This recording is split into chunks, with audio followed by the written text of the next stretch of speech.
The one woman said, "Please, my lord, this woman and I live in the same house, and I gave birth while she was in the house.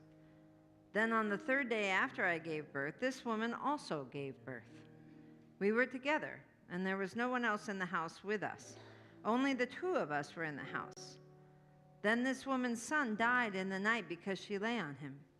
She got up in the middle of the night and took my son from beside me while your servant slept. She laid him at her breast and laid her dead son at my breast. When I rose in the morning to nurse my son, I saw that he was dead. But when I looked at him closely in the morning, clearly it was not the son I had born." But the other woman said, "No, the living son is mine, and the dead son is yours." The first said, "No, the dead son is yours, and the living son is mine." So they argued before the king. And the king said, "The one says, 'This is my son that is alive, and your son is dead,' while the other says, 'Not so, your son is dead, and my son is the living one.'" So the king said, "Bring me a sword." And they brought a sword before the king. The king said, "Divide the living boy in two, then give half to one and half to the other." But the woman whose son was alive said to the king, because of the compassion for her son that burned within her, she cried, "Please, my lord, give her the living boy. Certainly do not kill him." The other said, "It shall be neither mine nor yours. Divide it." Then the king responded, "Give the first woman the living boy. Do not kill him. She is the mother." All Israel heard the judgment that the king had rendered, and they stood in awe of the king because they perceived that the wisdom of God was in him to execute justice.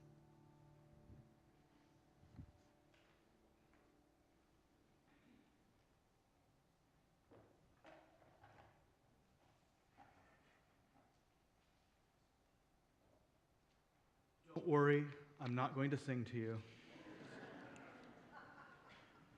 I wasn't able to make slides this weekend, so I'm going to attempt something I haven't done in many years, which is to read from my sermon manuscript, copies of which are available in the narthex at the information station, should you like one after the worship. I find it, before I begin though, I find it just deeply poetic and was completely unplanned that we should have our windows, our stained glass windows, taken out during this series in which we are taking a deep look at the world outside of us in here, and we're also seeing the world outside as we sit here this morning. Will you pray with me? May the words of my mouth and the meditations of our hearts be acceptable in thy sight, O Lord, our strength and our Redeemer. Amen. So according to the Talmud, which is the central text of rabbinic Judaism, we, quote, do not see things as they are. We don't see things as they are. We see things as we are. We don't see things as they are. We see things as we are. Now, this may strike you as odd. I mean, most of us perceive ourselves as objective interpreters of reality. We weigh the facts and make decisions based on the evidence, don't we? I mean, the house we buy, the employee we hire, the political decisions we make, they're all based on objective assessments of what is good and right. Right? Well, if the Talmud is correct, our assessments are far from objective. The information we see and regard as true has already been filtered through a lens that has been colored in a certain way before we've even looked out at the world to see that evidence. According to reams of research, much of which is presented in Jonathan Haidt's The Righteous Mind, Why Good People Are Divided by Politics and Religion, the book that we've all have been invited to read during this series. According to Jonathan Haidt, the Talmud is correct in its assessment. We all look at the world through different colored lenses in our glasses without even realizing those lenses are colored.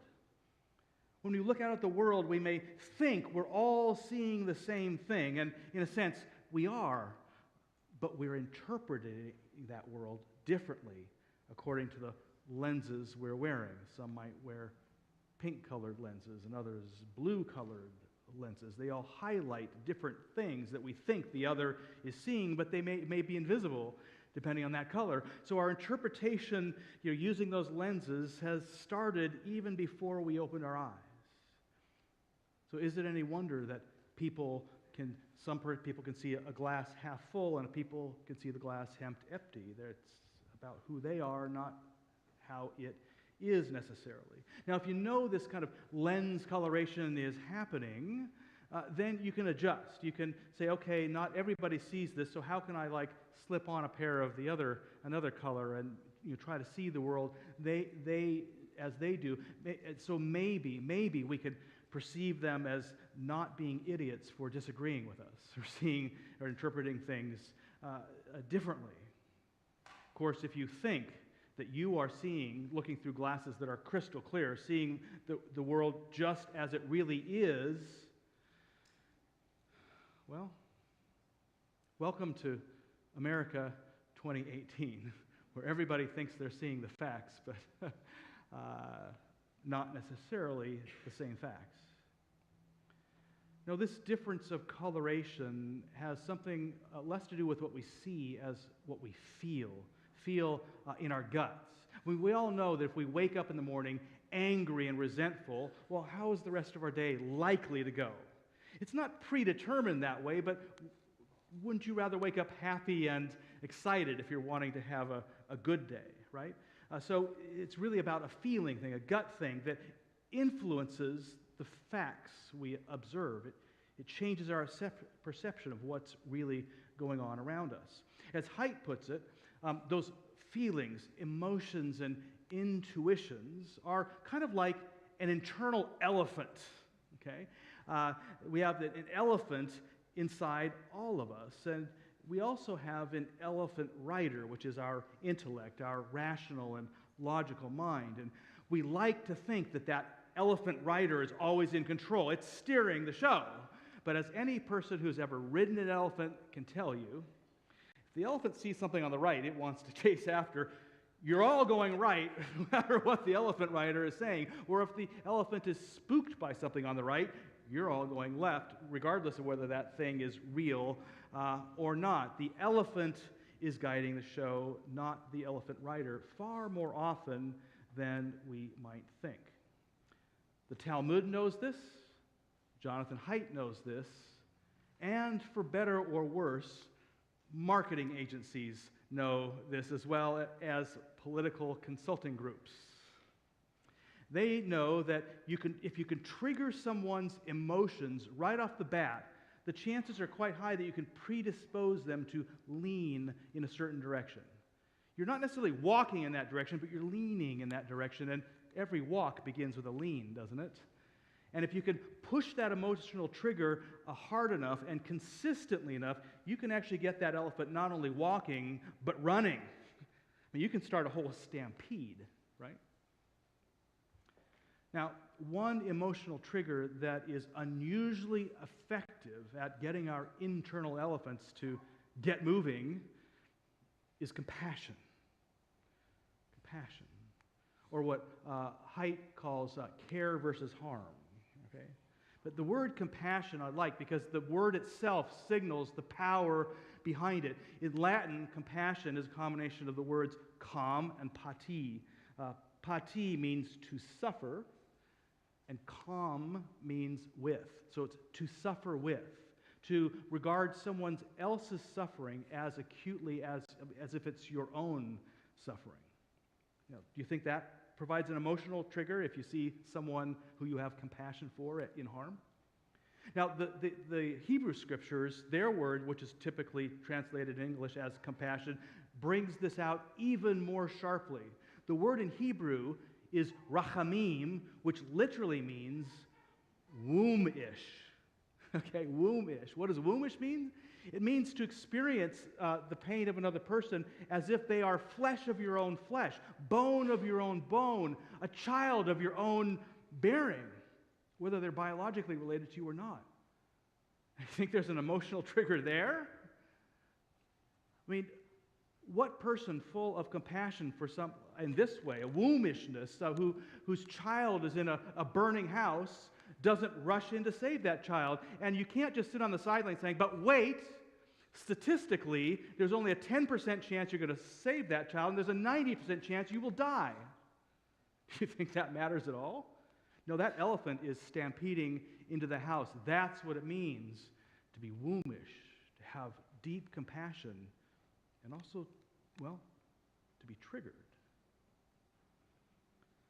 Now, compassion is a trigger that is so powerful that it can be used for great good, like saving a child in a burning house, but it can also has its downside, because high amounts of compassion can also be highly manipulated. You can trigger compassion in someone to serve a hidden agenda, ulterior motives. Just push on that button. And even King Solomon in our story, that's exactly how he uses compassion, to manipulate. Although, did you hear that? Did you sense that? I mean, think about the story. Well, Solomon has two women before him. There's one child. One child has died, and one woman is accusing the other of stealing that, is trading children and claiming that living child as her own. They lay out the evidence before him, and there's really no way to adjudicate between them. Solomon can't decide based on the facts. So, I mean, he can't. There's the elephant rider is painting a perfectly balanced picture. How do you choose? So he creates an illusion that will trigger. He knows what the Talmud knows. We see things not as they are, but as we are. So how can he bring each woman out as they really are? So he calls for a sword to be brought forward and for the child to be divided fairly and equally between them.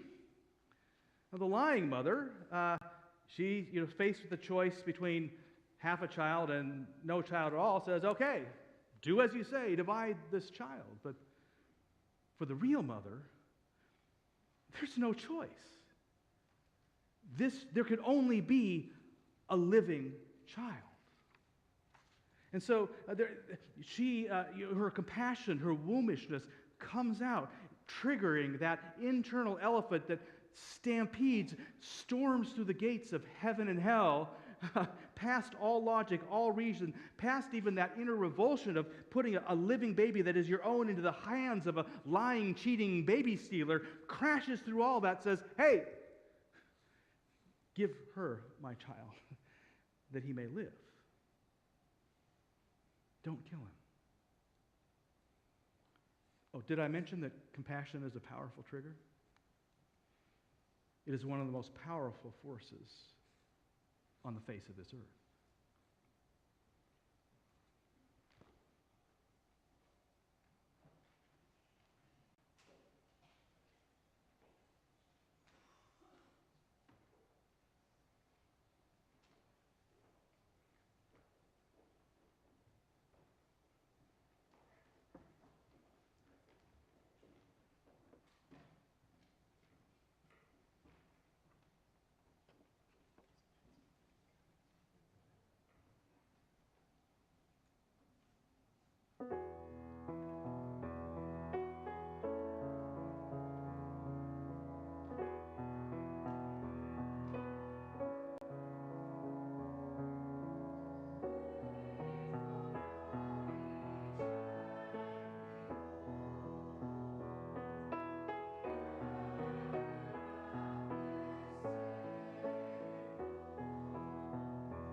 From the Gospel of Matthew.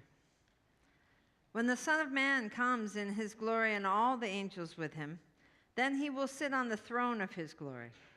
All the nations will be gathered before him, and he will separate people one from another, as a shepherd separates the sheep from the goats. And he will put the sheep at his right hand and the goats at the left. Then the king will say to those at his right hand, "Come, you that are blessed by my Father, inherit the kingdom prepared for you from the foundation of the world. For I was hungry, and you gave me food. I was thirsty, and you gave me something to drink. I was a stranger, and you welcomed me. I was naked, and you gave me clothing. I was sick, and you took care of me. I was in prison, and you visited me." Then the righteous will answer him, "Lord, when was it that we saw you hungry and gave you food, or thirsty and gave you something to drink? And when was it that we saw you a stranger and welcomed you, or naked and gave you clothing? And when was it that we saw you sick or in prison and visited you?" And the king will answer them, "Truly I tell you, just as you did it to one of the least of these who are members of my family, you did it to me." Then he will say to those at his left hand, "You that are accursed, depart from me into the eternal fire prepared for the devil and his angels. For I was hungry, and you gave me no food. I was thirsty, and you gave me nothing to drink. I was a stranger, and you did not welcome me. Naked, and you did not give me clothing. Sick and in prison, and you did not visit me." Then they also will answer, "Lord, when was it that we saw you hungry, or thirsty, or a stranger, or naked, or sick, or in prison, and did not take care of you?" Then he will answer them, "Truly I tell you, just as you did not do it to one of the least of these, you did not do it to me. And these will go away into eternal punishment, but the righteous into eternal life."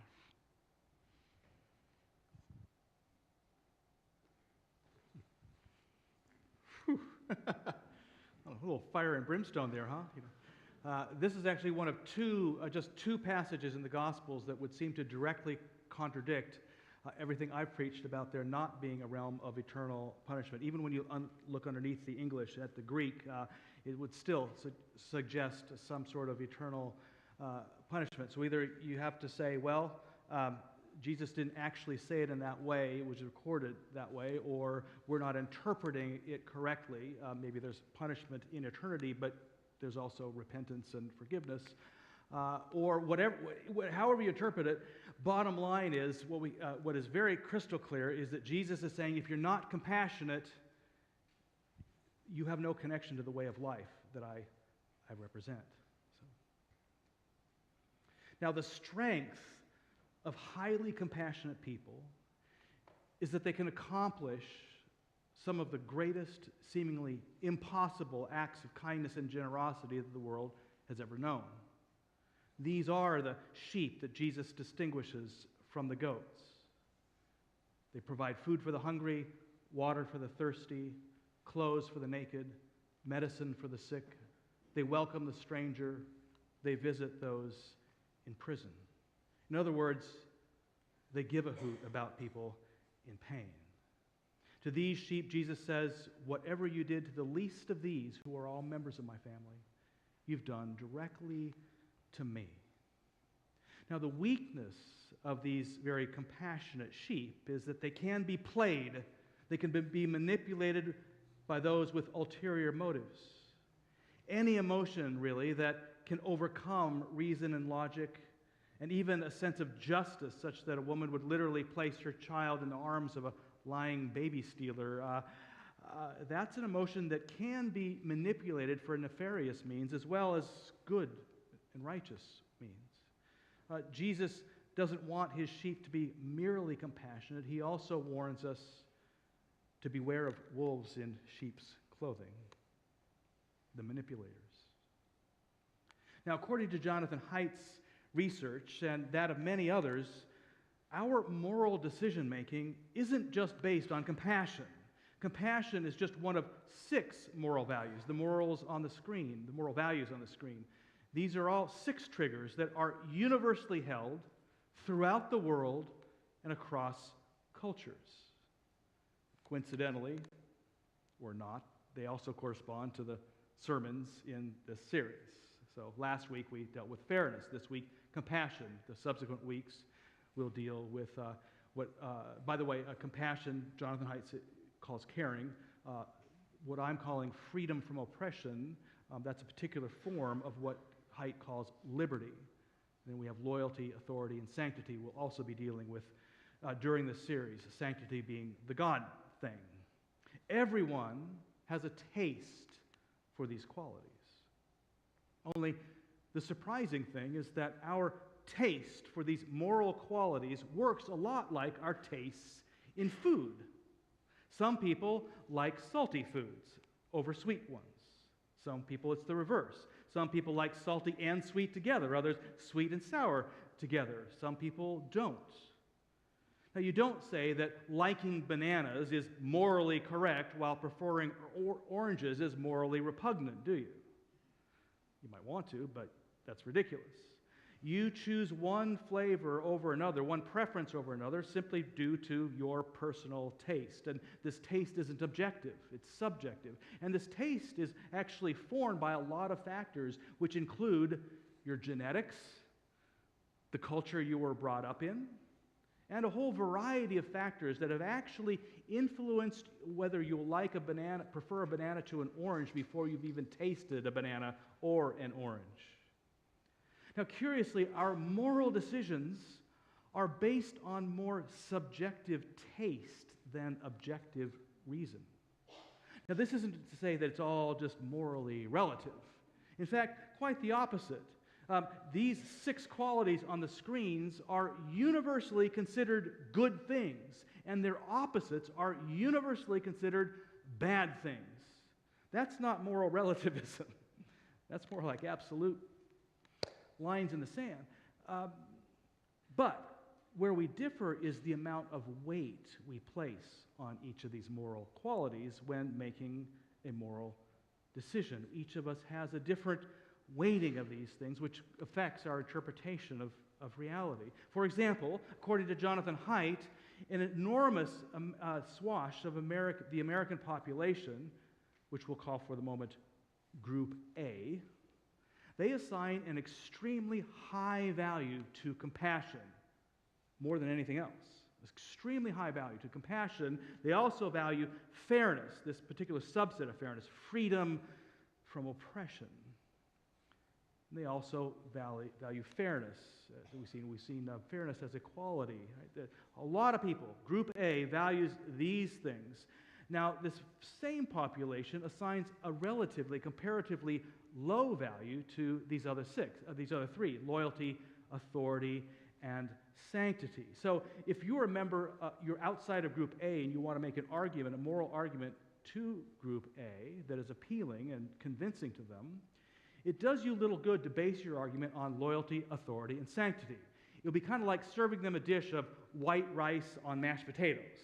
They're like, yeah, but where's the beef or the tofu or whatever it is? You haven't given me what I really am hungering for, right?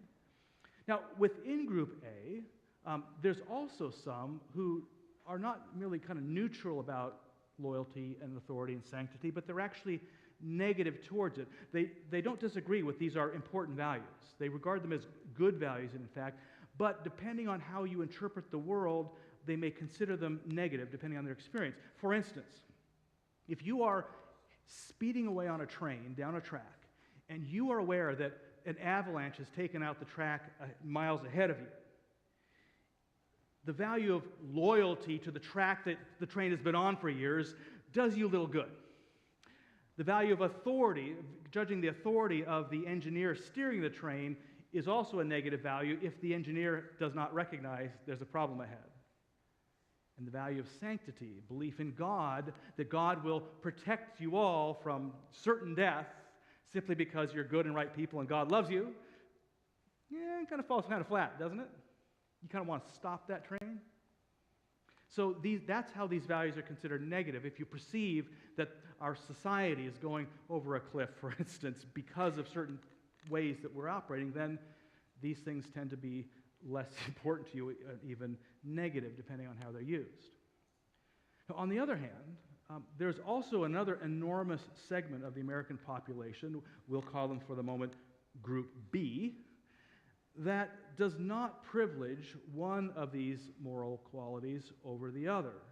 They assign pretty much equal value to each of these 6 moral flavors. So the food that they get excited about has more of a balance between these 6. In fact, they want to be able to taste all 6 at once, and not one flavor overpowering another. So they want salty, but not too salty. They want sweet, but not too sweet. They want spicy, but not too spicy. They want this balance.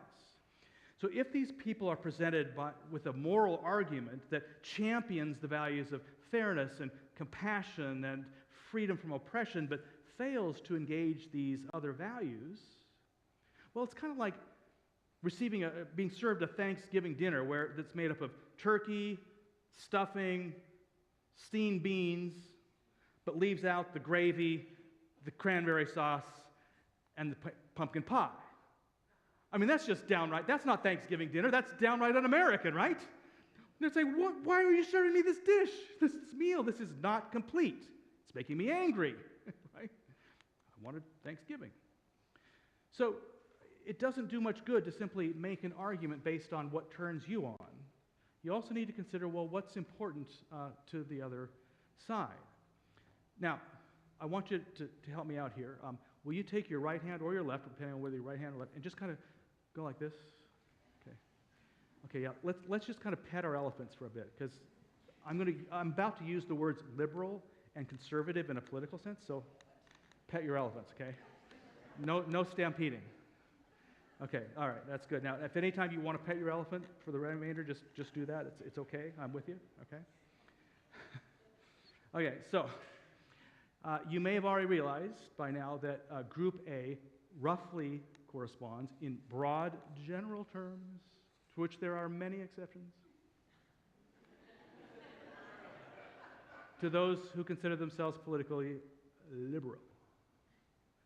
Group B, the ones who like all those flavors together, tends to fall towards those who self-identify as being politically conservative. Okay? Handle that? Now, you may not feel like that fits you, and that's because you're not a statistic, you're a real person. So not everybody fits this exactly. So if you don't fit these things the way these describe, don't worry about it, but just kind of get what Haidt is trying to tell us in a general sense, the majority, okay? There are statistical anomalies, to be sure. So statistically speaking, those who self-identify as very liberal hold the value of compassion 3 or 4 times higher than those who self-identify as very conservative. Now, this intuition leads many liberals to feel like they alone care about those who are hurting. Yet, according to Haidt, liberals have no monopoly on compassion. Study after study confirms that while exceptions do exist, we see them on the news regularly, very conservative people tend to be very caring people who deeply resent constantly being maligned as uncompassionate. Just because you hold other values besides compassion does not mean you are uncompassionate. Right? You value it equally to these other things. Further, very conservative people tend to view very liberal people as having bleeding hearts that are so blinded by compassion that they can be manipulated into throwing the baby out with the bathwater. So, for example, there might be an economic policy created by liberals in order to help lift up the poor and level the playing field that conservatives honestly believe, rightly or wrongly, would actually hurt the poor and create a greater imbalance. Okay. So now, if you are a political liberal, I'm sorry, the conservatives have a point here, okay? Because liberals tend to value compassion above all other moral qualities, and it's such a high trigger, those internal elephants can stampede quite readily without input from the elephant rider. Now, however, if you are very conservative, just realize that people oftentimes you fail to see that the values you hold more deeply than liberals, like loyalty, authority, and sanctity, are also powerful triggers that can get the elephant stampeding without the rider going along for the ride. So what does all this mean? What does this tell us? It tells me that political conservatives look very little like the caricatures that are painted of them. They are not haters who care only for themselves, who have no empathy for those who are hurting. They are not privileged people who don't give a hoot about fairness or could care less about the poor. And of course, political liberals don't hold to their caricatures either. They're not simply people with bleeding hearts manipulated by compassion, who have no respect for the flag, loyalty to the country, or don't care for law and order, authority, or are God haters, sanctity. If you're liberal and sitting here, do you hate God? If we are to come together as a nation, this is what it also tells me, if we're going to come together, we don't need to agree on everything. In fact, if we're all in agreement about everything, we're probably in a pretty dangerous situation because our blinders are so narrow that we can't be seeing the whole picture. We need to disagree on things in order to see that whole picture. And so what we must do is listen to one another more carefully than ever before. We need to swap each other's rose or blue-colored glasses long enough to be able to see the world through someone else's eyes, not merely our own. We need to try to eat each other's foods until we realize that taste is a matter of preference as much as anything, and even foods you don't prefer can be nutritious. What this also tells me is, like Solomon, we must reject any arguments that prefer dividing our nation and falling to uniting our nation and living. We must reject these things. Those who would incite civil war on the right or the left are not true mothers of our nation, but are liars, cheats, and thieves. We don't need to surrender everything we love and hold dear and place them into the arms of thieves and liars just to keep them alive. But for those of us who call ourselves Christians, we are called to surrender everything we hold dear and place them into the arms of Jesus. As Christians, Jesus should be the recipient of our highest loyalty. Jesus should be our source of greatest authority. Does an action that we contemplate look like something Jesus would do or affirm? The way of life that Jesus taught and lived should be our path to true freedom and liberty.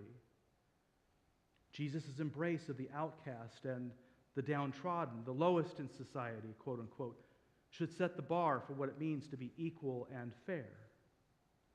And Jesus' self-sacrifice on the cross should be our assurance of God's compassion, not only for ourselves, but those we consider to be our enemies. In this way, the colored glasses through which we view the world and respond to it will not show us the world as it is. You hold Jesus' values, the glasses you wear do not reveal the world as it actually is. It reveals the world as Jesus wants it to be. A world, a sacred world, where we do on earth as it is in heaven. Amen.